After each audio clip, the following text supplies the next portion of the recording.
Hello lovely people! Today I'm going to create sets of ribbon rows. So the materials needed are glue gun, scissor, glue sticks, and 1.5 inches ribbons of light golden yellow and dark green.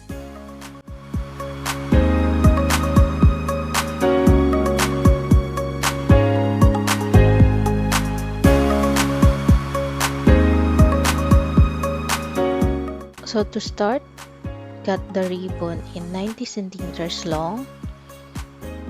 Just an info, this project is for a client who contacted me via Facebook. She ordered this and she will be the one to create the handle since it's very expensive to ship the whole bouquet to Nevada.